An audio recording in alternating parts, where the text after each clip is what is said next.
miles from Hanoi, right near their large military air base of Fukien. And of course it was a heavily defended area, and at that time we didn't have a lot of the sophisticated electronic measures for combating their radar tracking and so forth. And as a result, I was hit by anti-aircraft fire, which was radar guided. I was hit right as I went toward the target. And I ejected soon after that because the aircraft was just a ball of flames. I ejected at about 500 miles an hour and at about 2,000 feet above the ground. I landed about 50 feet from a hamlet, so I was captured immediately. And were you injured in that fall? I had a knee that was pretty badly injured, but other than that I was very fortunate. I didn't have any bleeding wounds, just a torn up knee. Did you get medical attention from the Vietnamese? No, I didn't. What did you do? Well, Nurse yourself back, right? That's correct. I kind of put together my own physical therapy program to try to get my knee back to working like it should. It took a couple of 3 months before I could really walk on it very well. That first day they made me walk a couple of 3 miles at least on it as best I could. And they marched me through several hamlets and threw rocks at me, and just much the same as they were doing and with all the people that they captured during that time. They were attempting to use the captured prisoners as a way of stirring up their people to have more hope that they were going to win the war. And so they were parading us through villages. It was the old Christians and Lions routine. What do you think about so many years later now, facing an anniversary on that date? What do you think of today? Oh, there's so many things. I think of mostly, I guess, positive things, in that I feel that without that experience I would never be able to be what I am today, doing what I am, being a physician, which I think is really a lot more useful, more gratifying than anything I would have done had I not been a prisoner, had I continued just being a pilot. I think of how, without this experience, I just couldn't be where I am today. Without it, so it has been positive in a lot of ways. Of course, there's a lot of the regrets for people who were friends of mine who were shot down and never came home. The regrets that, in a lot of ways, it seems like it was all for naught as far as the war was concerned. Although I don't regret what I did, I regret that it wasn't utilized in a better way so that we could have got something out of our effort in Vietnam. And of course, every once in a while I see Jane Fonda's name on a billboard, and I think back to hearing, her making tapes in Vietnam broadcast to our soldiers, encouraging them to kill their officers. And I wonder, how it can be. It's nice to forgive and forget, but how can it be that someone who did this is now considered a star or a hero in our country? Do you still fly for the Air Force? No, I don't. I had to give up my flying status when I entered medical school. The Air Force was great to my family while I was a prisoner, and has been wonderful to me since I got home, and they've supported me through medical school and now in my family practice training. But as a result of that, I don't fly. Now, when I complete this program, I intend to go into aviation medicine, and I will be flying as a flight surgeon, but I'll probably never fly again as a pilot for the Air Force. Well, thank you very much. It was nice talking to you.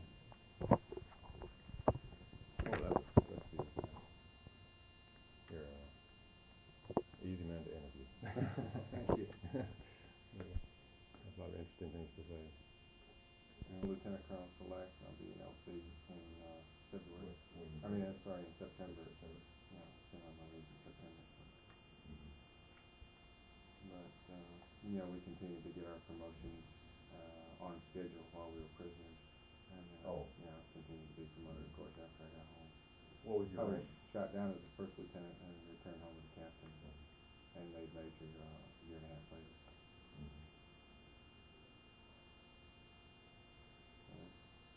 Well, you all the time you were a POW, you were a first lieutenant, or did you make captain during that? Yeah, I was promoted, but of course I didn't know it until I got home. That's what I mean. You were promoted when the time came. It was automatic. That's correct. Yeah. My mother was my dependent. My father had died right after I graduated from the academy, and she was getting all of my pay, and so while I was a prisoner, she started getting paid as though I were a captain on at the proper time. So there was nothing lost time-wise there. She was here in San Antonio in Wilford Hall for about 2.5 years as a patient during the time. Oh, is that right? She had rheumatoid arthritis and some severe complications of it. Almost died many times while I was a prisoner. Oh, my goodness. The doctors kept saying she wasn't going to live, and we could see how she did.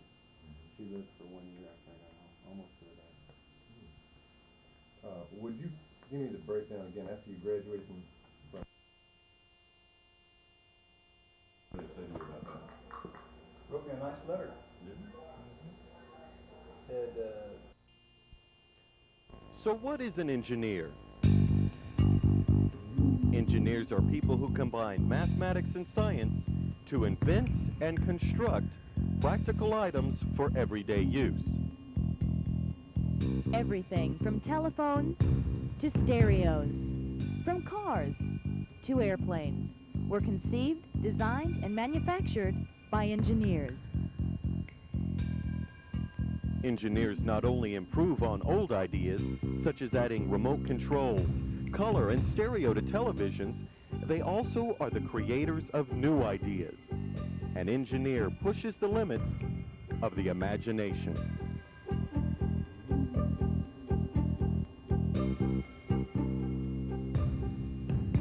Engineers are the dreamers of tomorrow. Their work is constantly changing to adapt to the technological demands of our world.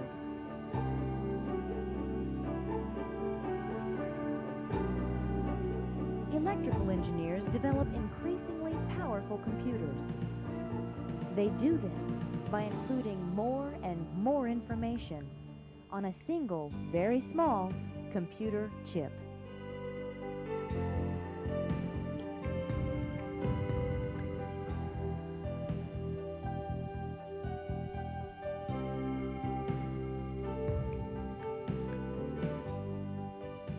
Mechanical engineers, like many others, use computer-aided design and manufacturing in the production of new improved products and equipment.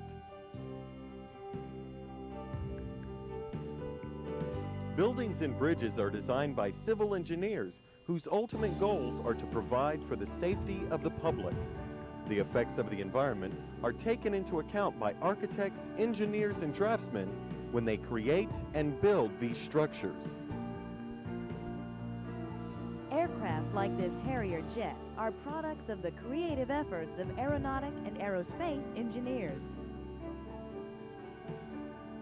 One of the pleasures of being an engineer is watching the execution of your design.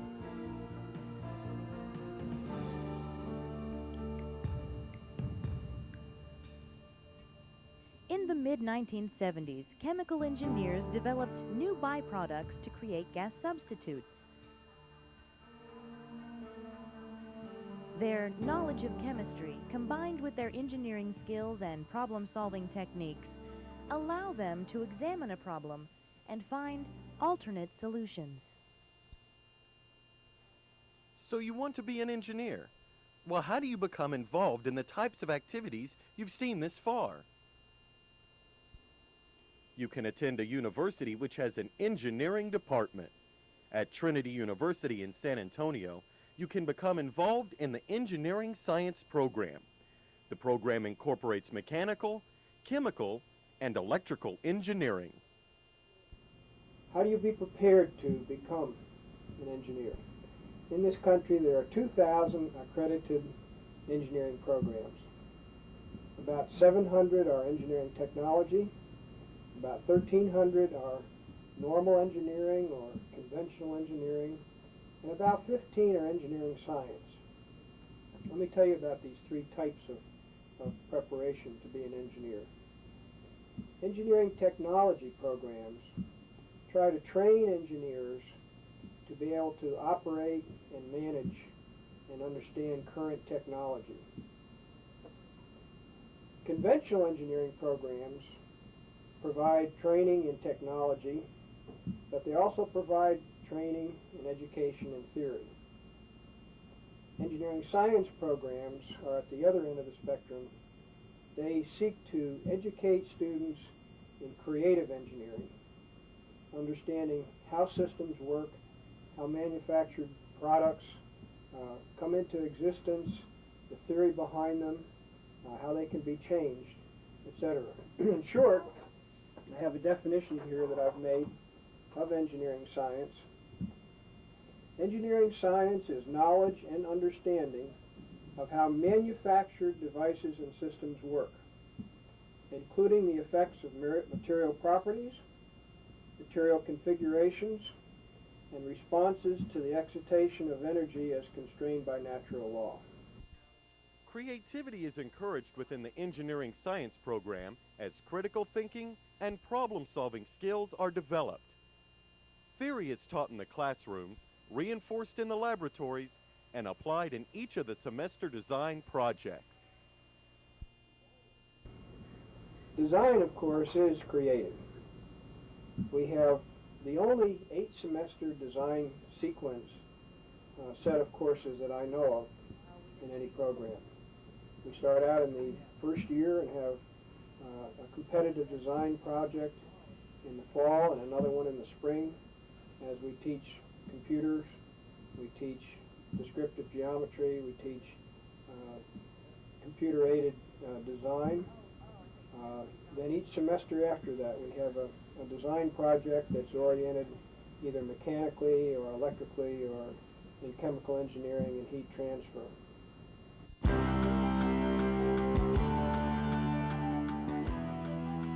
One of the first design projects is the water balloon launch. The object is to hurl a water balloon through 2 hoops 40 yards apart and hit the professor.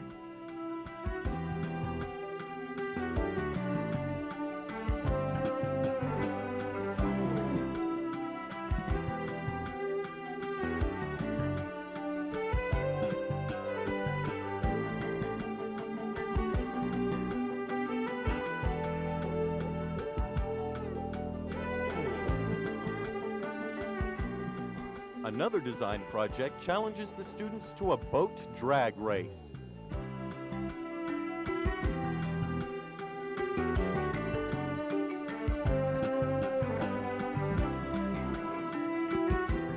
Like most competitions, some are successful, but others, well...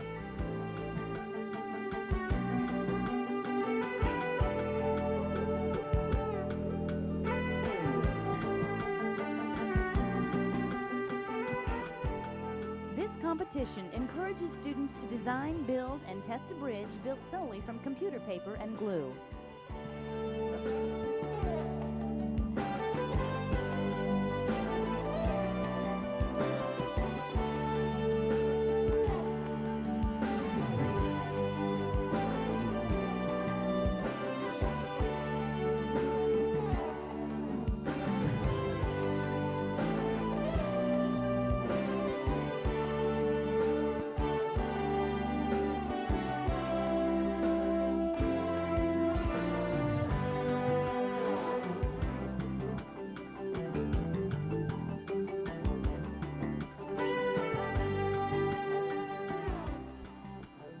Wind is the only power source for these water pumps. Once again, some designs performed better than others.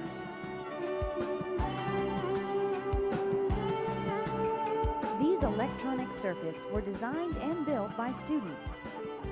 These circuits serve as a timing device for the students' rocket launches.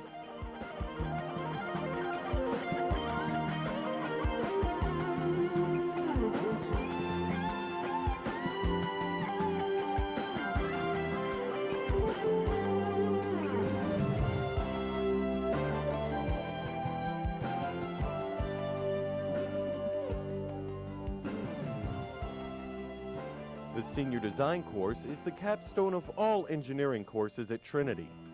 These seniors are working on an inexpensive and portable device necessary for water purification in third world countries.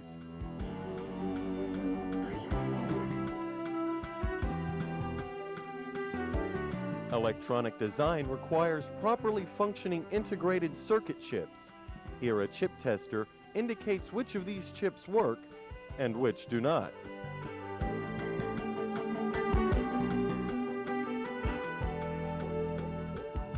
cooperation between academia and industry helped to produce this system for monitoring chemical storage tanks.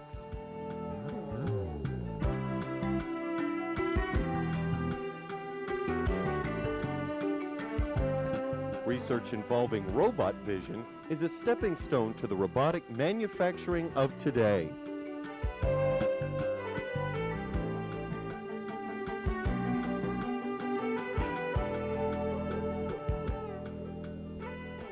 So you want to be an engineer,